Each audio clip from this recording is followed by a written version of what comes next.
Amém. Vamos iniciar. Vou pedir que a Rosana inicie com uma oração. Amém. Graças te damos, Senhor, por estarmos aqui, Deus, na tua presença e nessa noite podermos ao redor da tua palavra receber tua direção, receber tuas bênçãos, receber, Senhor, o benefício, o privilégio de te conhecer, Senhor. Esse é o maior privilégio que nós temos, é te conhecer e ter um relacionamento contigo, Senhor. Não existe coisa melhor, Senhor.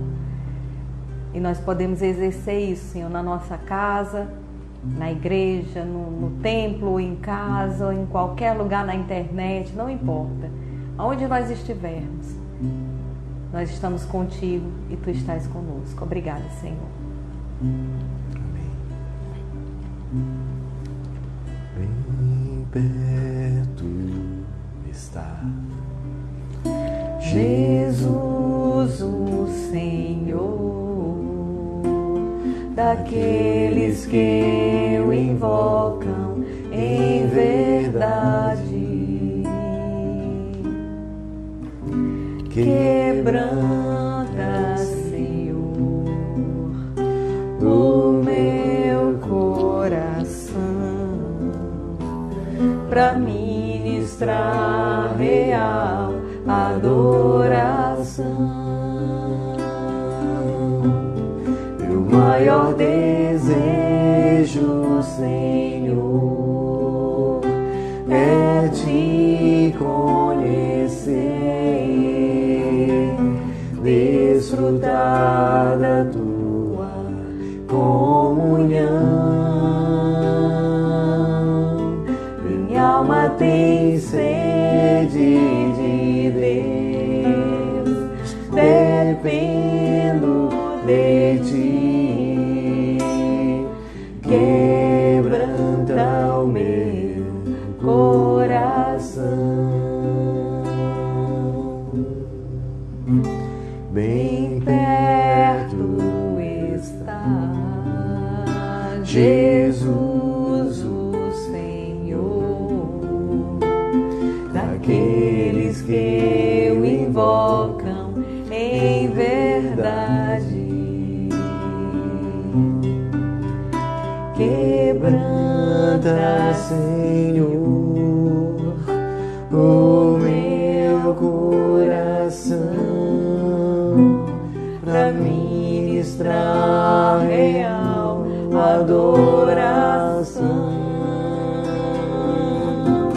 Meu maior desejo, Senhor,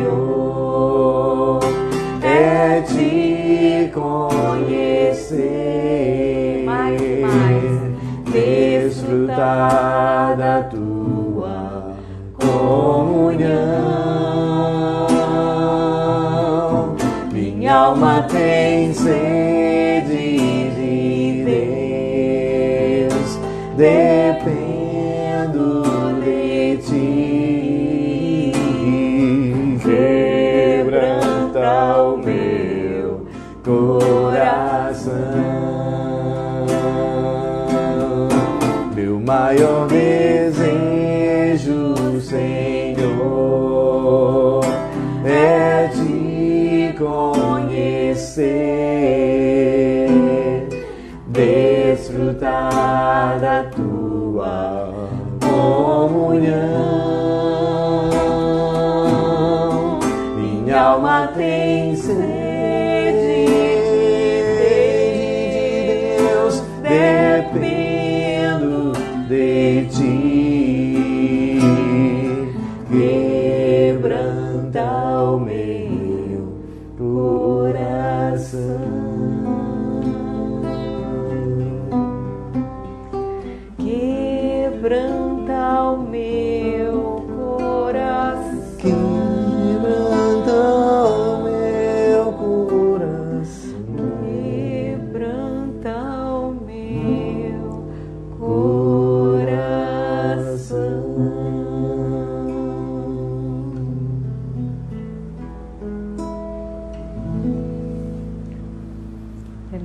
toda vida que no mundo eu procurava, só pude encontrar no Senhor. No Senhor.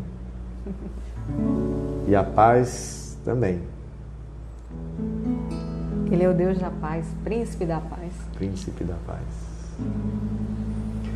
Toda vida que no mundo eu procurava,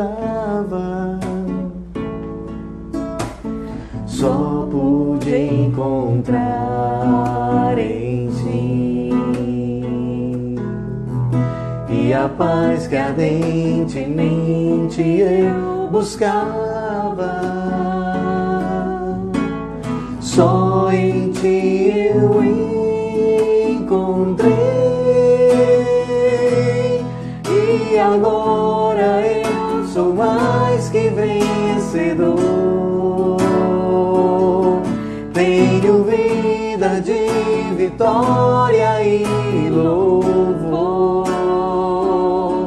Sim, me deste nova vida, vida que traduz teu amor e vitória lá na cruz.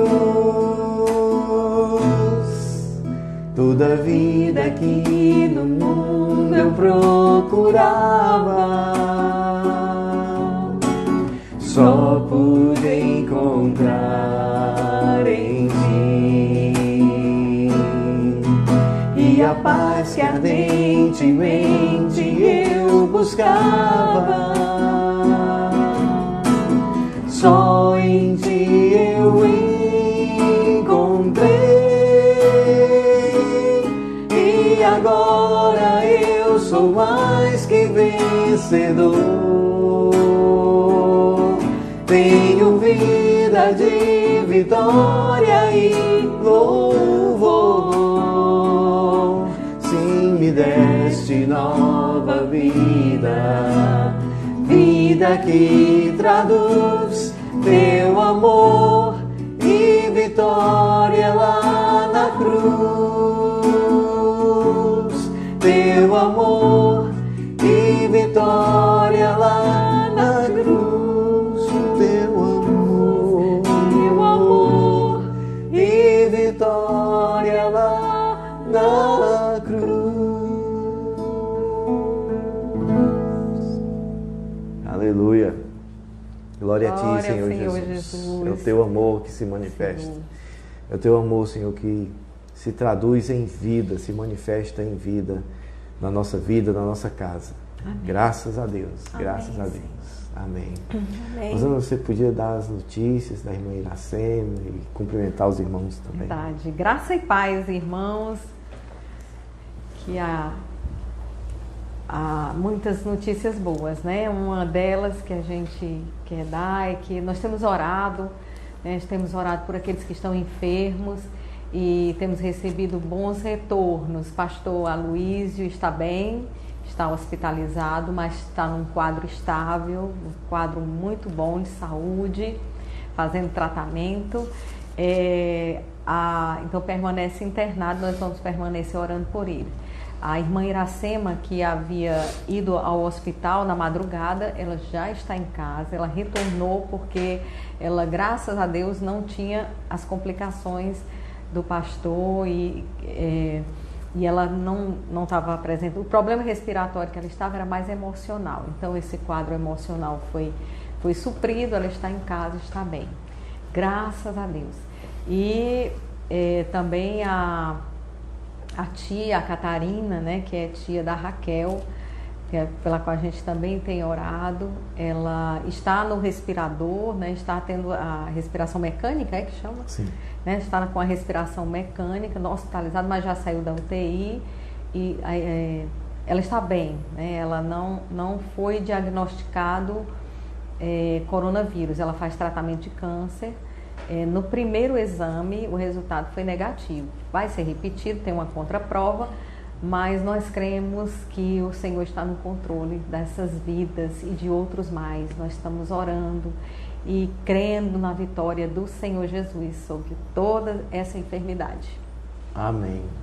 Amém. Graças a Deus. O Senhor está cuidando de cada um de nós. Enquanto isso, nós enfatizamos e pedimos que você continue tendo os cuidados que os médicos, os cientistas têm orientado a cada população, né?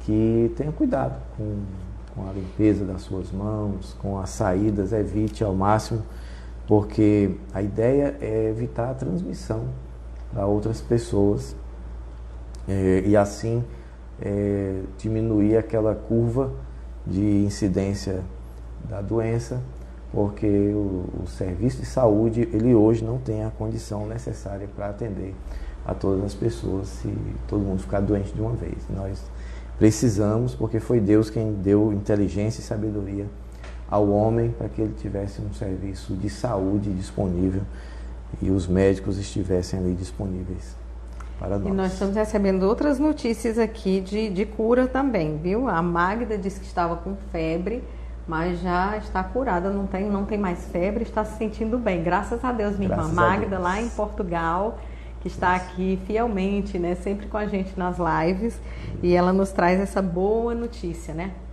A oração, ela alcança aonde nós estivermos. Os olhos do Senhor estão sobre os justos e o seu ouvido está atento ao seu clamor. É verdade. Amém. E você que faz parte da Igreja Cristã Renovo, você procura estar se conectando com outras pessoas. Hoje nós recebemos uma mensagem da dona Mazé e do Davi, né, filho dela. E foi tão importante porque eles se anteciparam. Ao invés de esperarem que nós ligássemos, e nós estamos ligando para cada irmão sistematicamente, mas antes de nós, já tínhamos falado com ele há uns dias atrás, mas antes que a gente ligasse de novo, eles já mandaram uma mensagem dizendo: olha, estamos bem, continuamos aqui na graça de Deus, buscando a oração, assistindo as transmissões aqui que estão sendo feitas.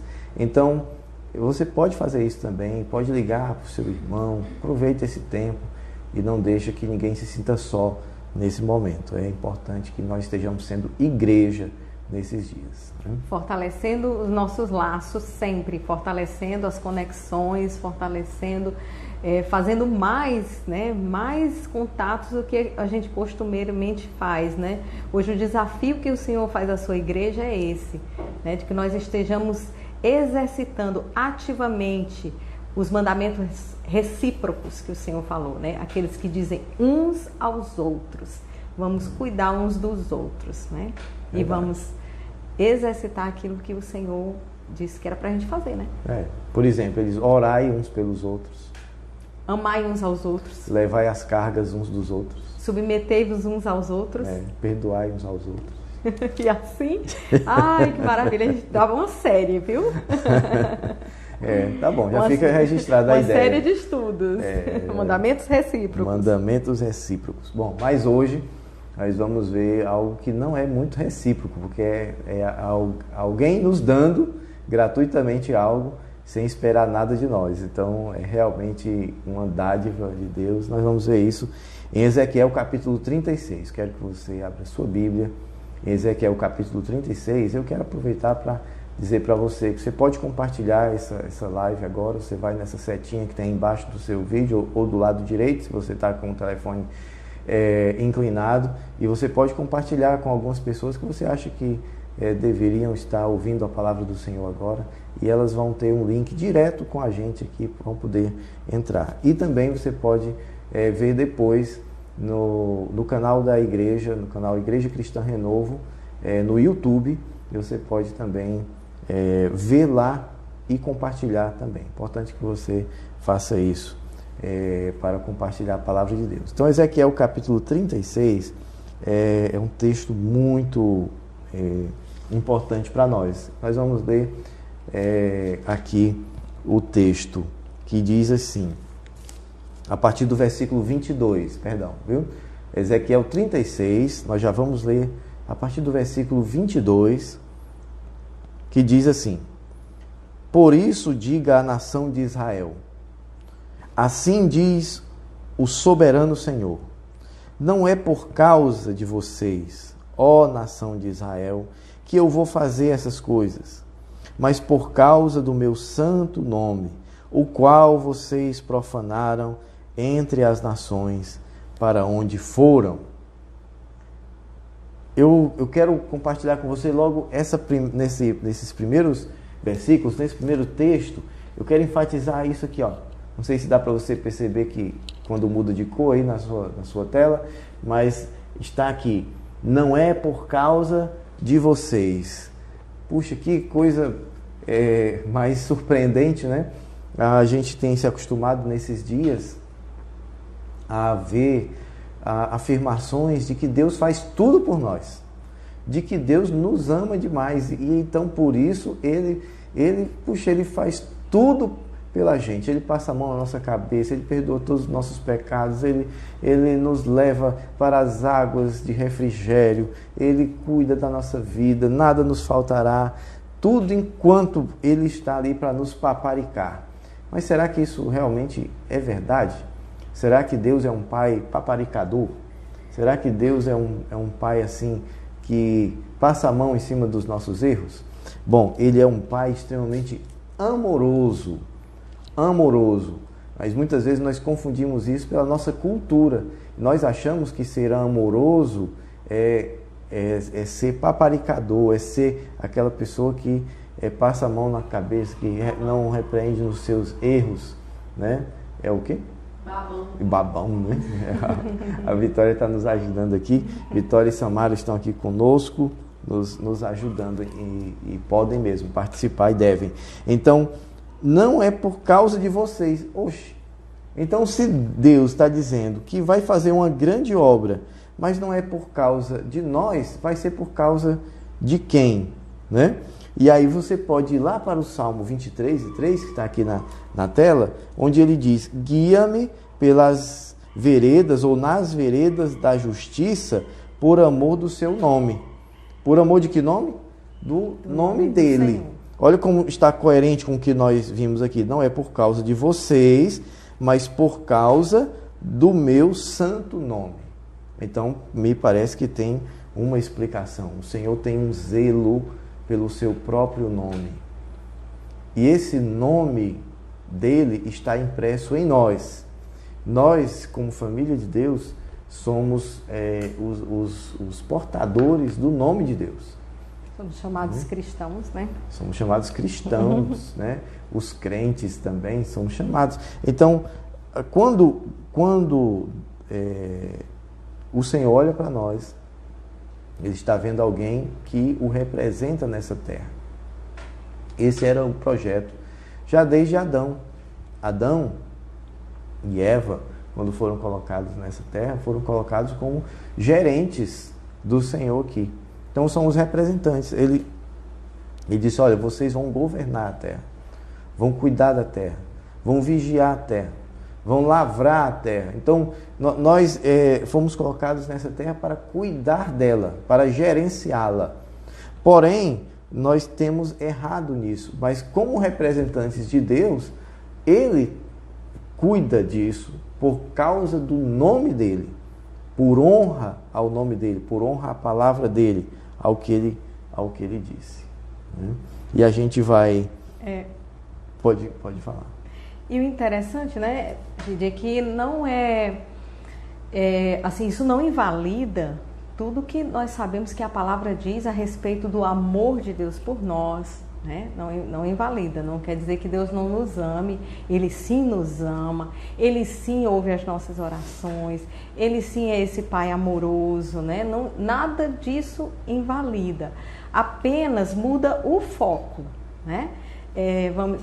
Ele coloca a história, o foco em quem realmente é o protagonista dessa história. O que Deus está querendo dizer é o seguinte: olha, todas as coisas foram criadas, foram feitas, e são feitas não por causa de vocês, mas por causa de mim.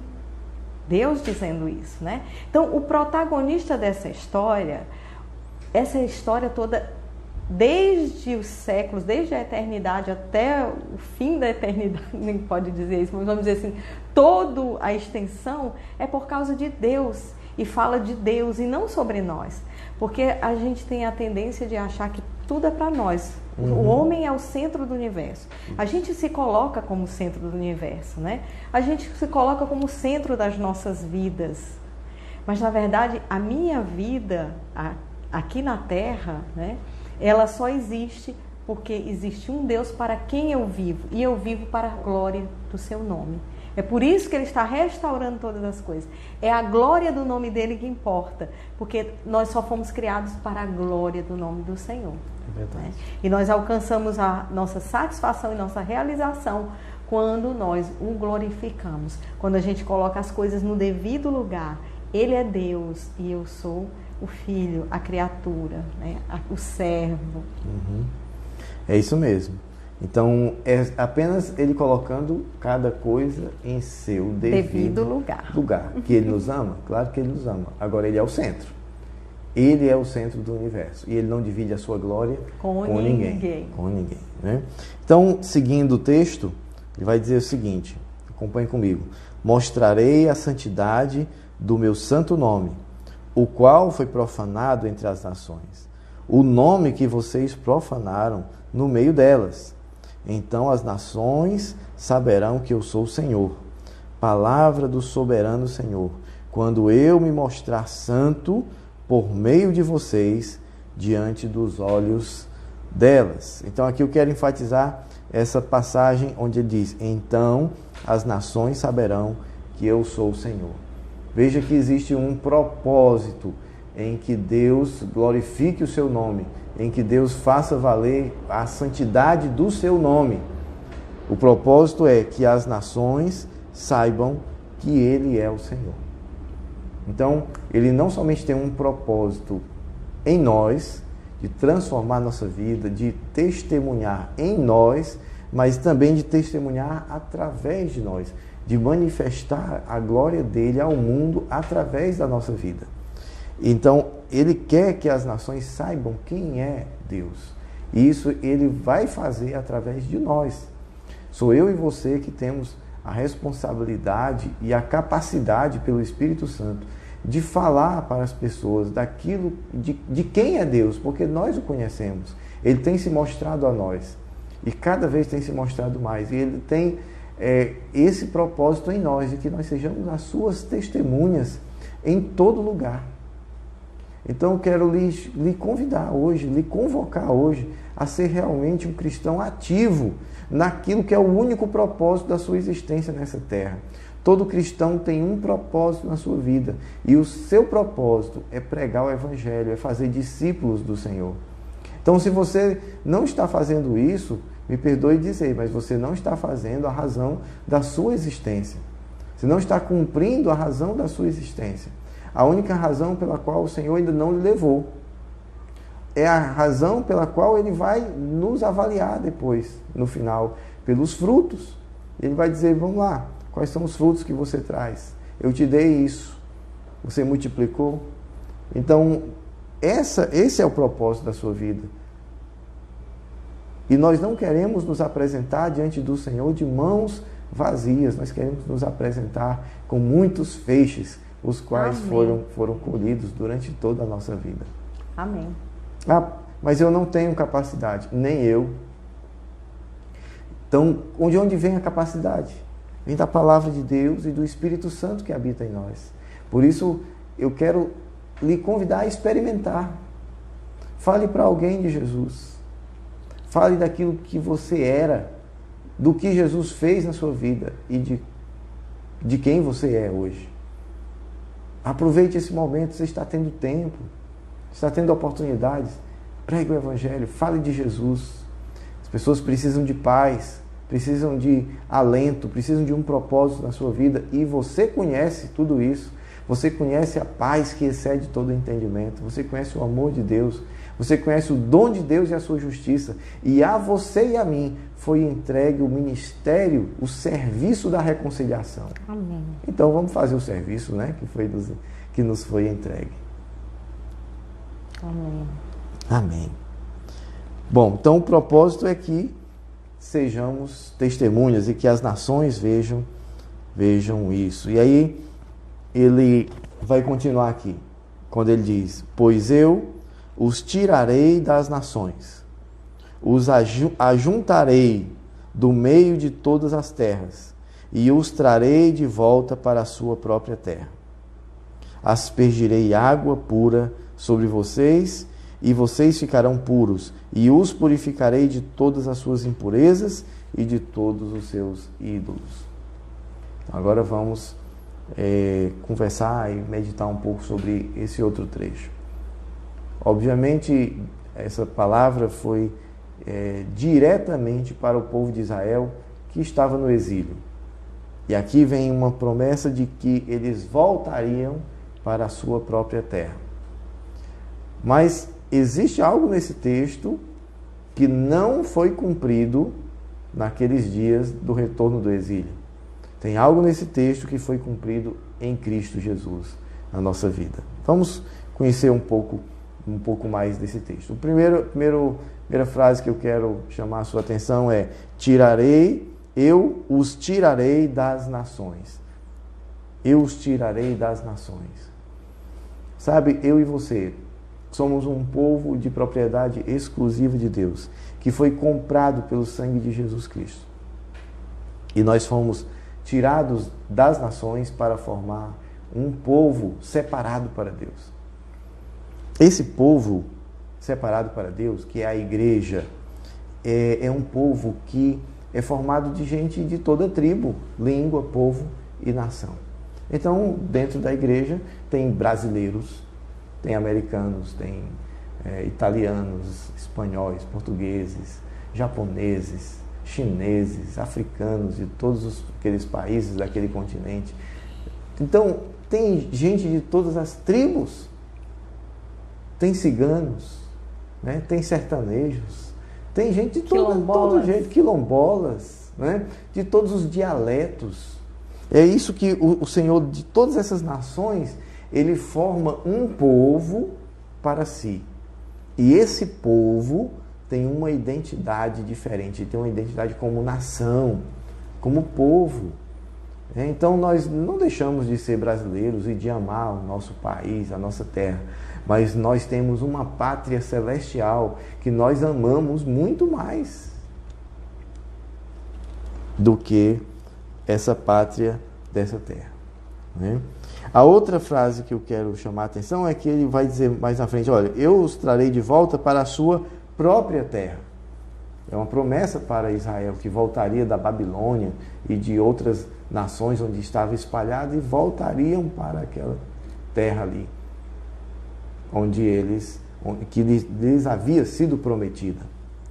Mas esse texto me faz lembrar que o Senhor, Ele nos traz para a nossa terra, para a nossa própria casa.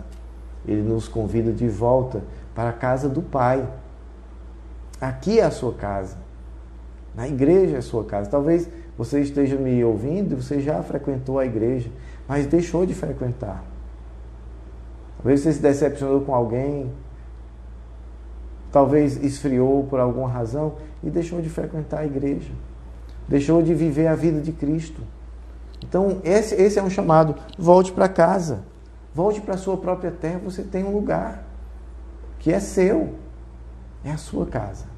Então, volte. Não tenha medo.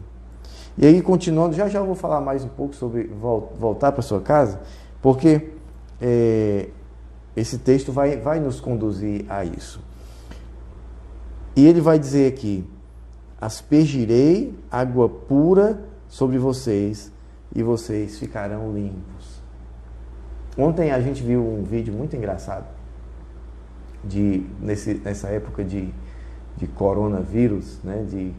E as pessoas estão realmente muito preocupadas em não contaminar sua própria casa, e muito criativas também, né? E a gente viu um vídeo em que uma pessoa retornava do supermercado. E quando essa pessoa retornava, antes de entrar em casa, ela entregava as compras e ela se deitava no chão, e a pessoa vinha com aquele negócio de lavar carro, aquela mangueira de pressão. Tinha um balde de água. Balde de água e sabão com muito vassoura sabão por cima da pessoa, e para que ela pudesse entrar dentro da sua casa, né? Ser limpa. Então, é mais ou menos isso que o Senhor está dizendo. Olha, eu vou te trazer de volta para a sua casa. Mas você não vai entrar na sua casa do jeito que você está. Aleluia. Você deve vir do jeito que você está. É interessante. Mas você não vai ficar do jeito que você está. Aleluia. Quando a gente diz assim, venha como você está, às vezes dá a impressão para alguém que dizer, vai vir e vai continuar do jeito que está. Mas não é assim. Você vem como está. Não espere ficar santo. Não espere que você vai se livrar de todos os seus pecados antes de você vir a Jesus. Resolver porque essas pendências. Se é exatamente Ele quem vai resolver essas pendências, se é exatamente Ele que vai te libertar dos pecados, então você precisa vir a Jesus. Né? Agora, quando você vier, saiba que a primeira coisa que Ele vai fazer é aspergir água pura sobre você. E vocês ficarão puros, para deixar bem claro, né? Não somente Ele vai fazer isso, mas como vai ter o resultado esperado. Não somente Ele vai aspergir a água, vai xiringar, jogar água sobre você, mas como vai fazer o efeito necessário. E o que significa essa água, hein, Rosana? Você sabe? Essa água é a água da palavra de Deus, eu creio, né? A palavra de Deus, ela é comparada com a água, né? E ela é a água purificadora, né? A palavra de Deus é o próprio Jesus, né? É verdade. É o que está escrito lá em João capítulo 15, quando ele vai dizer o seguinte: vocês já estão limpos pela palavra que eu vos tenho falado. Jesus dizendo para os seus amados discípulos. Então, é a palavra de Deus é quem nos limpa. Então, a primeira experiência que você tem que ter, e é suficiente para ser a única até, é com a palavra. É a palavra quem abre os nossos ouvidos. É a palavra quem abre o nosso entendimento. É a palavra que muda o nosso coração. É a palavra de Deus que desvenda os nossos olhos. É a palavra de Deus que muda a nossa vida. É a palavra de Deus. Então, de todas as coisas, se exponha, se jogue, né? Mergulhe na palavra de Deus. Ela vai transformar a sua vida. Lembrei também da mulher da Samaria, né? Que Jesus disse para ela: se tu soubesses, né? Sim. E tu me pedirias e eu te daria uma água viva. Né? Esta água viva é que faz esse trabalho em nós. E ela diz: mestre, então me diz onde é que eu posso conseguir essa água, né, para que eu não tenha mais que vir aqui nesse poço. A água estava diante dela. Água viva. Era Ele. Estava lá disponível. Né? Era Ele. Pois é. Então a água está disponível, a água está diante de você. Quantas pessoas sedentas estão sentadas na beira do poço, com sede? Mas não dá para entender, né? Você morrendo de sede, sentado na beira do poço. Estenda a sua mão, traga água até a sua boca. A água da vida está disponível para você. Traga para o seu coração. Aí ele diz assim: eu os purificarei de todas as suas impurezas e de todos os seus ídolos. Bom, então você vê que é depois que você conhece a palavra, Ele vai te limpando, Ele vai te purificar de tudo que veio das nações. Você lembra que Ele disse: eu tirei vocês das nações. Então, quando você é tirado das nações, você vem cheio de mungango das nações, cheio de ranços, cheio de problemas, pecado, né? Cheio de pecado, cheio do contexto, da cultura. E aí Ele diz: eu vou limpar você de tudo isso. E os seus ídolos vão ser retirados. Não se preocupe com isso. Ele vai retirar. Não é? E o que são os ídolos, Rosana? É porque aqui ele fala duas coisas, né? Imundícias e ídolos. Que ele diz que a palavra ela é suficiente para nos purificar tantas imundícias, que aí fala de pecado, né? Fala do pecado, daquilo que é a transgressão.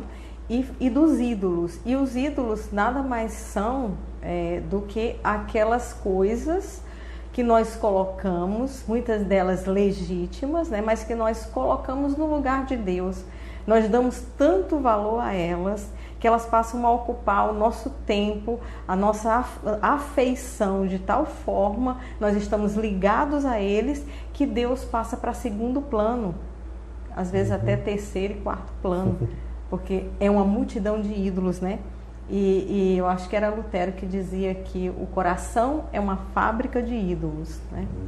É uma fábrica de ídolos, e o ser humano tem muitos ídolos que nós precisamos identificar e pedir que o Senhor venha tratando e limpando isso do nosso coração. É verdade. Continuando o texto, ele diz: darei a vocês um coração novo e porei um espírito novo em vocês. Tirarei de vocês o coração de pedra e lhes darei um coração de carne. Porei o meu espírito em vocês e os levarei a agirem segundo os meus decretos e a obedecerem fielmente às minhas leis.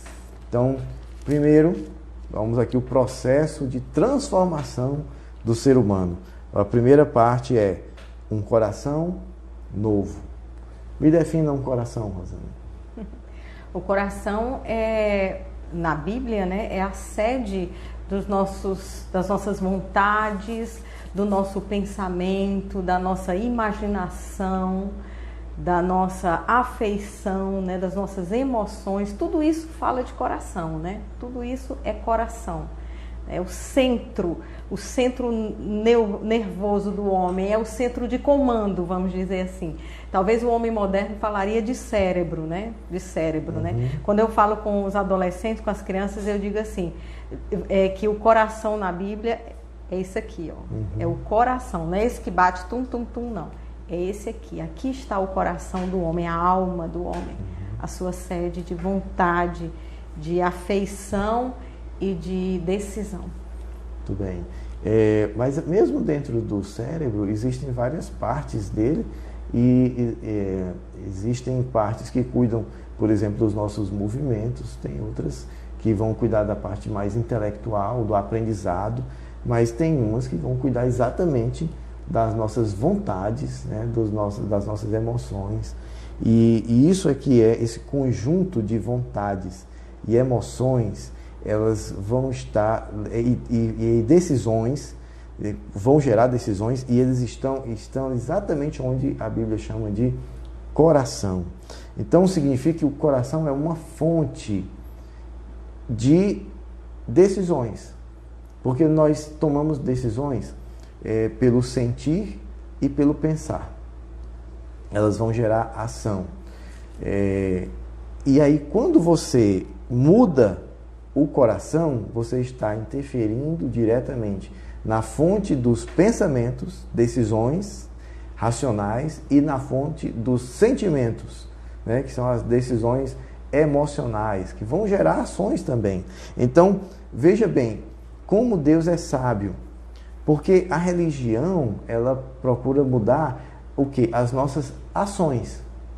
É o exterior. É o exterior. Mas aí você fica o tempo todo, os comandos, olha que problema você gera num homem religioso. Você gera um problema grande, porque ele fica tentando, querendo fazer ou sentindo algo, mas ele não pode expressar isso, então ele faz diferente. Ele busca fazer algo que agrada a Deus e à sociedade. Às vezes muito mais a sociedade do que a Deus. Então isso cria um conflito no ser humano.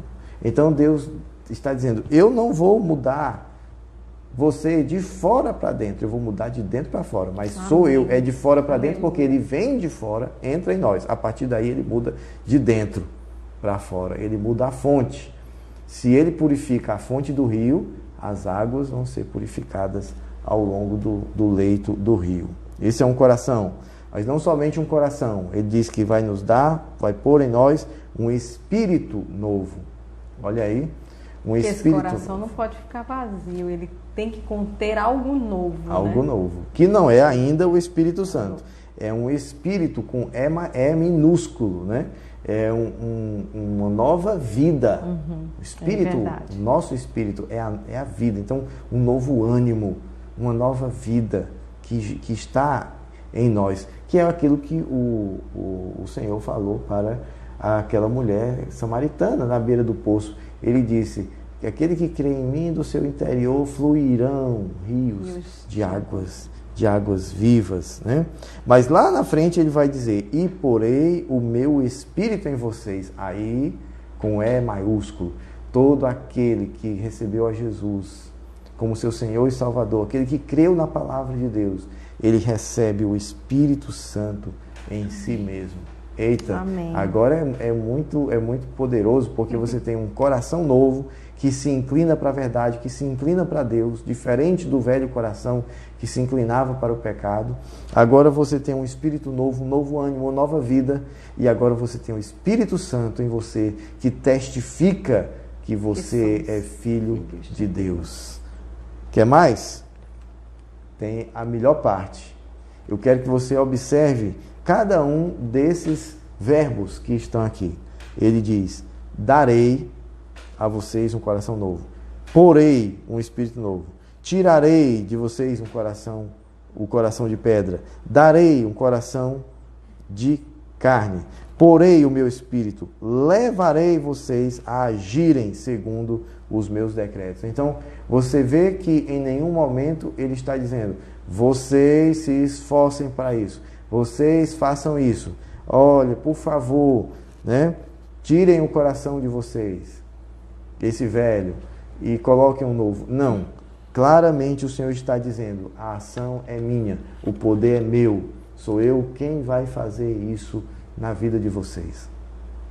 Observe na sua Bíblia, ele vai ter esses verbos sempre na primeira pessoa, do singular.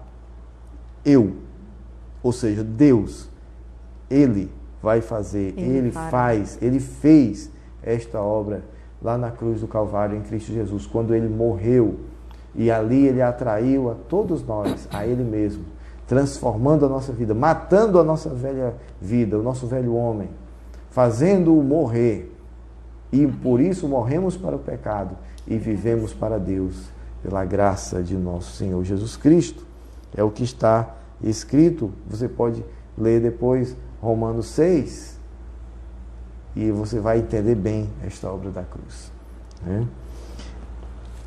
Eu trouxe aqui um texto do Novo Testamento que vai falar interessante, algo parecido com isso.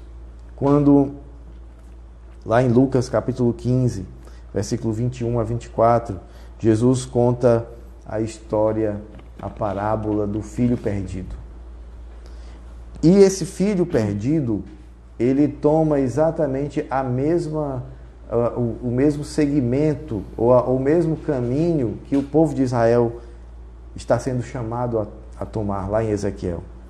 Aquele filho, você sabe, ele pediu a herança antecipada do seu pai, ele saiu de casa, ele se envolveu com falsos amigos, ele gastou todo o dinheiro que tinha recebido. Depois veio um problema econômico, como aquele que nós estamos vivenciando e vamos vivenciar, terríveis dias economicamente falando. E aí ele perdeu tudo que tinha. E ninguém podia ajudá-lo, porque ninguém podia ajudá-lo e nem queriam se meter com ele. E ele teve que fazer um trabalho degradante, ele teve que fazer um trabalho que para os israelitas era o pior trabalho, que era cuidar de porcos. E ele chegou a ter vontade de se alimentar da comida daqueles porcos, e quando ele viu a situação em que ele estava no fundo do poço, ele disse, puxa vida, eu estou aqui passando fome, e na casa do meu pai até os escravos vivem melhor do que eu. E então ele diz, eu vou voltar para a casa do meu pai e vou dizer que eu pequei contra ele e que eu quero pedir perdão e que eu quero pelo menos que ele me aceite como um dos seus escravos. E aquele filho, ele vai se aproximando, e alguém explicou que na entrada da fazenda ele teria que passar primeiro pelas casas dos servos, e para chegar na casa do pai, que estaria no centro da propriedade. E quando ele chega na entrada da propriedade, todos aqueles que estivessem ali pela lei seriam obrigados a apedrejar aquele rapaz, porque ele desprezou seu pai, ele desonrou seu pai. E a pena para a desonra aos pais era a morte. Então, antes que ele fosse tomado pelos próprios servos ali do seu pai e fosse morto, justamente o pai, que estava de olho exatamente para evitar isso, ele corre ao encontro do filho. Antes que de qualquer um, ele chega até o filho, abraça o filho, beija o filho. Veja, esse momento está descrito aqui em Lucas 15, versículo 21, quando diz: o filho lhe disse: pai, pequei contra o céu e contra ti, não sou mais digno de ser chamado teu filho. E antes que ele continuasse o discurso que ele tinha preparado, o pai disse aos seus servos: depressa, tragam a melhor roupa e vistam nele, coloquem um anel em seu dedo e calçados nos seus pés, tragam um novilho gordo e matemo-no. Vamos fazer uma festa e comemorar, pois este meu filho estava morto e voltou à vida, estava perdido e foi achado. E começaram a festejar. Sabe do que ele está falando? Aspergirei água pura sobre vocês, e vocês ficarão purificados. Darei um novo coração, darei um novo espírito, porei dentro em vocês o meu espírito, e farei com que andeis nos meus estatutos. É a mesma coisa que ele está fazendo aqui. Ele corre, se antecipa, abraça, beija, troca a sua roupa, coloca roupas limpas, roupas novas, coloca anel no seu dedo, coloca sandália nos seus pés e diz: vamos festejar, porque esse meu filho estava perdido e foi achado. Estava morto e voltou a viver. Estava morto e voltou a viver. Então é isso que Deus está falando em Ezequiel, e é isso que Ele quer fazer na sua vida. E é isso que Ele fez na nossa vida, lá na cruz do Calvário. Amém. Voltando para Ezequiel 36 e 32, diz assim: quero que vocês saibam que não estou fazendo isso por causa de vocês. Palavra do soberano Senhor. Envergonhem-se e humilhem-se por causa da sua conduta, ó nação de Israel. O chamado é para o arrependimento.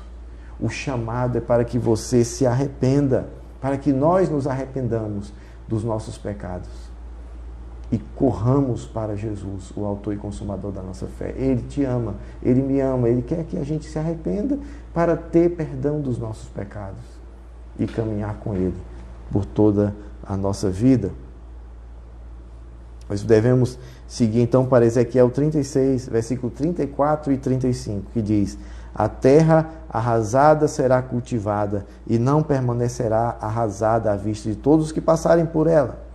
Estes dirão: esta terra que estava arrasada tornou-se como o jardim do Éden. As cidades que jaziam em ruínas, arrasadas e destruídas, agora estão fortificadas e habitadas. Eu quero ficar com essa pequena frase aqui: esta terra que estava arrasada tornou-se como o jardim do Éden. Esse é o desejo do Senhor, que esta terra, que hoje pode estar arrasada, esta terra que sofreu muito, esta terra que não conhecia a Deus, que é o nosso coração, que é o seu coração, que é você, que você se arrependa, seja transformado por Deus, e aí você vai ser chamado de Jardim do Éden. Diz: olha, era uma terra arrasada, agora a coisa mais linda do mundo, frutífero. Esse é o propósito de Deus para a nossa vida, para a sua vida. Então busque o Senhor enquanto você pode achar. Vamos nos quebrantar diante do Senhor e buscar o Senhor nesses dias, porque Ele é bom e a sua misericórdia dura para sempre.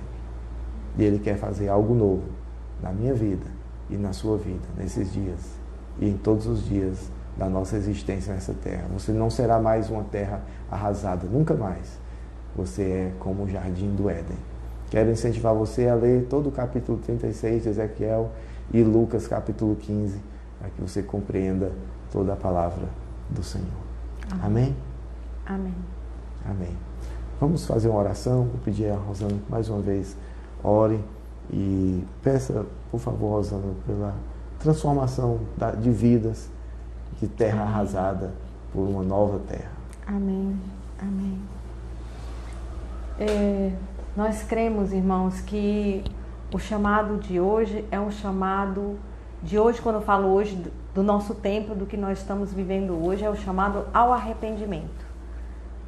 Não existe graça, não existe salvação se não há arrependimento, se não há isso que foi falado aqui, a vergonha do pecado.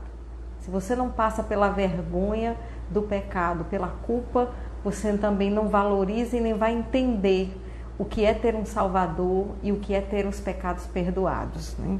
Então esse é um tempo de arrependimento, é um tempo de entender isso e que a palavra do Senhor nos disse hoje em Ezequiel. Então nós vamos orar por isso.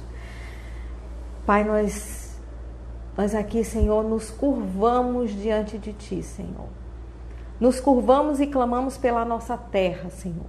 Nos curvamos e clamamos por esse planeta, por esse mundo, Senhor, perdido, confuso, cheio de ídolos, Senhor, voltado para coisas que não são, para coisas do presente, para coisas que passarão, com os olhos fechados para a eternidade, porque estão sim mortos. Quantos estão mortos? Quantos, Senhor, hoje se atemorizam com essa enfermidade, com essa pandemia? Mas quantos são insensíveis à pandemia do pecado, que atingiu não alguns milhares, mas atingiu a todos nós, toda a humanidade, exceto uma pessoa, Jesus Cristo, homem. Exceto ele, todos foram contaminados pelo pecado. Todos foram contaminados por esse veneno mortal que arruína as nossas vidas e as nossas relações e que nos levará, a despeito de Cristo, se não tivermos a intervenção de Cristo, nos levará as pessoas à morte e ao inferno por toda a eternidade. Esse é o desígnio de Deus. Essa é a verdade do Evangelho. Mas o Senhor, Ele providenciou para nós uma tão poderosa salvação. Senhor, que os ouvidos se abram, que os corações se abram para entender, Senhor, a Tua salvação, a morte de Jesus na cruz. Ela tem uma finalidade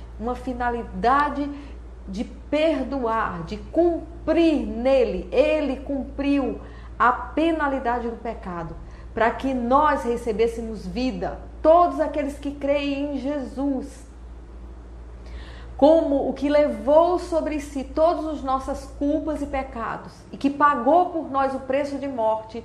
Este é livre da morte, este recebe um novo coração, um novo espírito. E o Espírito Santo vem habitar nele. Senhor, que esta obra seja compreendida por quem está nos ouvindo agora aqui. Que aqueles que nos ouvem, que já compreenderam, que já receberam essa salvação, possam ser os arautos, as testemunhas fiéis desta palavra nesses dias, a quem nós nos dirigirmos.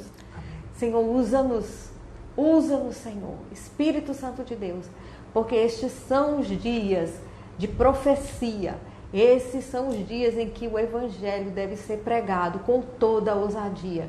Dá-nos, Senhor, ousadia, amor, compaixão por esse mundo. Amém. Em nome de Jesus. Amém. Amém. Um forte abraço para todos vocês que estão aqui com a gente. Que Deus abençoe. Vamos estar juntos amanhã aqui ao meio-dia com a oração, no meio-dia, Conexão Renovo. E amanhã também às 8 horas da noite com o pequeno grupo nas nossas casas. Forte abraço.